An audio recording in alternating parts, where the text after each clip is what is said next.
All right, looks like I'm joined with my first guest of the evening. Has some technical issues on the Zoom side, so we're gonna do the call in instead. I'm joined with Larah right here, right now. How's it going? Hey, great. How are you? I'm so sorry about that. It's all good. Technology is ever eluding me. Technology, even with the evolution, it still has some. It's not perfect. I guess sometimes For we forget sure. about that. Sometimes. For sure.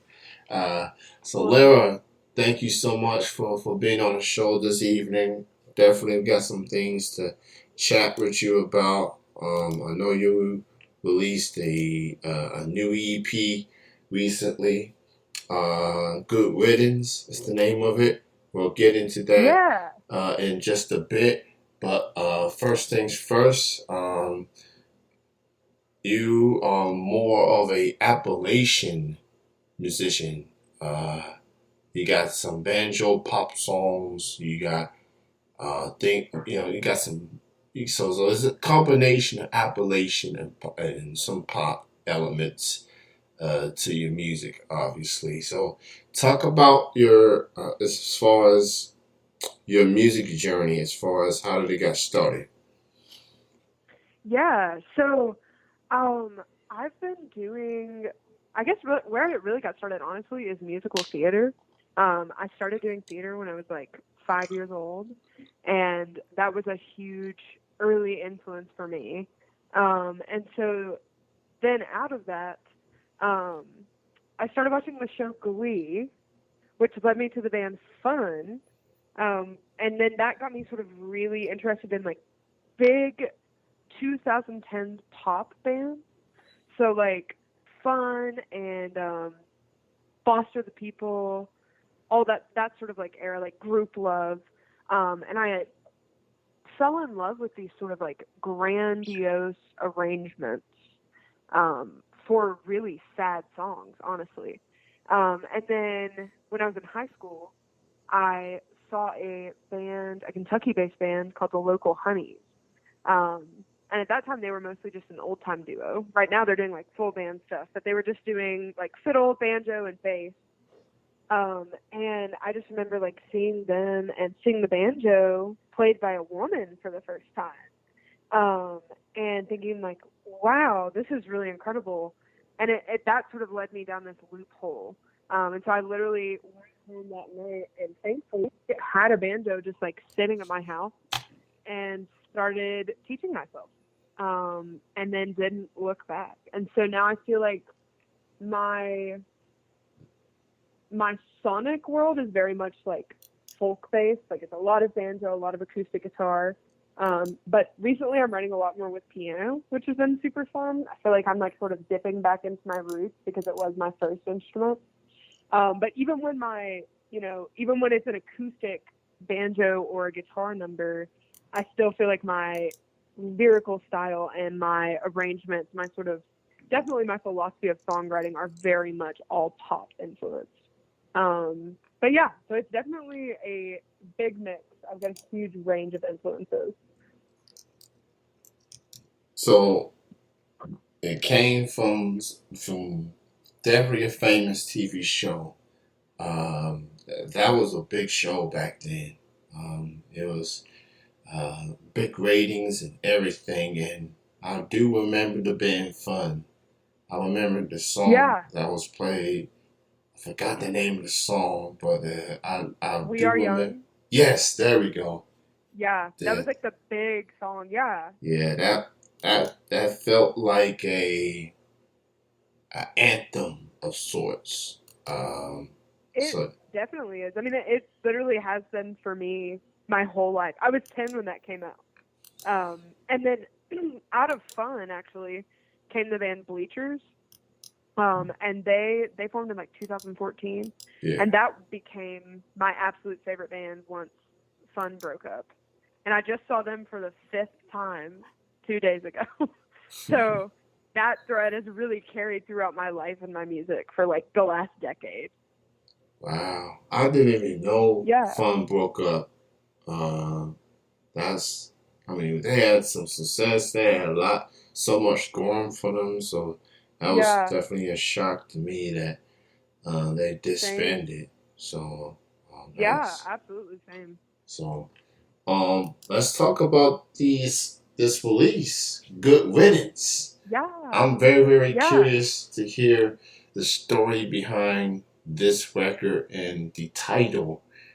So talk about recording this record and what made you name it Good Riddance. yeah. So have you listened to it? Just out Yeah. of curiosity. Yes, I have. Okay. Okay, awesome. So cool. So it's very angsty. The songs on this record actually. So I put out a record in 2018. Yeah. Just an EP called Roots. Um, and some of these songs on Good Riddance were actually already written by the time that that had released. Um, I started writing this in 2017. The first song that I wrote was the title track, which is Good Riddance. And the story behind that song is basically I was a sophomore in high school, and all in the same year, I had like a best friend betray me. This person that I was sort of romantically entangled with went to college and like left me behind and just became a completely different person. I had a choir director that, when I started playing old time music, literally took the time to pull me aside and tell me that I was wasting my time and nobody wanted to hear me play hillbilly music. Um, and then I had another best friend that just like really, hurt me. So it was just all of these things. I had all this anger and all this angst and frustration. And it was like the night before the last day of school, my sophomore year of high school. And I was sitting on my grandparents' porch just playing guitar. And I started playing with this riff. And I wrote that song in like 20 minutes. And it has remained almost completely unedited, like since that night. So that's how I got the title track. Um, and then from there, the record is really just sort of a celebration and an ode to my youth and my adolescence. I wrote all of these songs while I was a teenager, like before I turned 20. And now it started as very much a record that was just telling the true story of the life, but the beauty and the pain that I was living, like as a teenager and as a person in high school. And now it's like a record about strangers. Like I don't talk to any of the people that these songs are about anymore. So it's changed. Like the meaning of the record has changed, and the way that I think about it and the way that I feel about it have completely changed over the last 5 years. Which I mean, that's a long time. So of course it has. But yeah, I started recording this with Josh Nolan, who's a wonderful musician from Jeffersonville, Kentucky. We grew up like 20 minutes from each other, and I met him around the time that I met the local Honeys, and he really instilled in me the importance of writing from a specific sense of place. And that really sort of sent me on my journey as like trying to be a local musician, and really like honor my Kentucky roots and my Appalachian roots. But so he produced it. We started recording in January of 2020, had a session in Whitesburg, recorded all the instrumentals, and then went back in March to do rough vocals and like drums. And then COVID hit. And so it got put on hold until last fall. So for almost like a full year and a half, I guess. Mm-hmm. And then we started recording again. And then I got chronic tonsillitis and couldn't sing for like 6 months. Had to have a tonsillectomy and then had like this whole recovery period. And so we finally got to finish it this year. I think we finished in like March. And then there were all these other barriers to like finally putting it out. And then we finally got to release it in June. But so it's been a very long time coming, and I'm so thankful to have it out. I'm so thankful that it's not just mine anymore, that it now gets to be the world, because it really feels like a burden lifted off my shoulders. So really, for me, it's become a very, very heavy record over time. Yeah, definitely. From and songs that from this record alone and the title. Um, that's the thing with music. It's a chance, the opportunity to tell your story. Get feelings out, get things off your chest, and just, just, Yeah, just, and who knows, whoever does listen to it can relate to it, or know right. someone that can relate to it, and have them listen to this record. The name Absolutely. the name of the EP is called Good Wittens. It's available on all the platforms right now, so go stream it. Go check it out. Support these indie local artists. They would definitely appreciate the support. Now, I see you got some shows coming up in the upcoming couple months, mostly for late summer into the fall. So I see you're going to be in Louisville, Richmond, Pikeville, Sunset, and here in Lexington. Definitely have to keep an eye on Lexington one in particular because I live there. Uh, but Yes, let's yeah, yeah, that's going to be at UK. That's going to be a really great gig for sure. Appalachia in the Bluegrass. That's at noon. But as far as next week, you're going to Spencer's 33rd birthday, Career Kentucky and Larry Clark Liberation Fund at 6 p.m. Talk a little bit about that show. So I think this show may actually be up in the air right now because of COVID concerns. Mhm. Unfortunately, but I was really excited about this gig. One of my best friends is going to be performing with me. Her name is Sydney Hampton. She's my favorite drag queen in the entire world. And we were like so excited to perform this together. Um, but yeah, I've been actually so another gig that I don't actually have on my website, but that just got confirmed today. This Sunday, I am performing at Play Louisville, which is my favorite place to play actually in the world.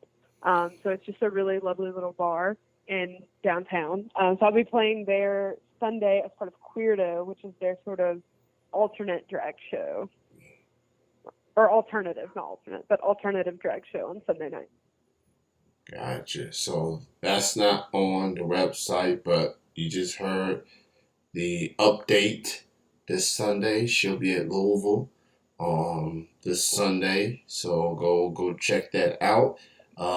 She's gonna be at Bluegrass Barrel House at Richmond on Wednesday, August 24th at 8 p.m. To the Pikeville fans, she'll be at Pikeville Pride. That's at noon. And October 22nd, she'll be at the Chill Out and Proud Sunset Pride Festival. That's at 2 p.m. So she's all over Kentucky for the most part in the coming Yeah, months. and I'm also booking and wanting to go anywhere in the world. So very happy to travel, excited to travel. And you can book me and also look at tour dates on my website, which is just larahhelayne.com. That's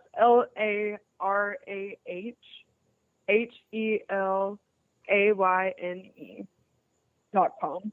And there's like links to my music, a little bit more about me, and then a link to contact and booking, as well as my tour dates. And I'm going to add that Louisville show this Sunday as soon as I get off of this interview. So that will be on there if there are any folks in Louisville. And that's going to be a really fun gig. That is, this will be my third time playing there, and I really, really love it each time. Awesome. Well, Lara, it was great having you on the show tonight. Appreciate your time. Congrats on the EP, and I'm definitely will see you at one of these shows. Probably either at Richmond, Kentucky, or Lexington. It's one of the two. We'll cross paths. Well, Awesome. Yeah, I look forward to seeing yeah, you, meeting in person. yeah, absolutely. So we'll definitely look into that. Thank you again for your time. Best of Thank you so much for success. having me. And we'll see each other down the road. Absolutely. Have a good night.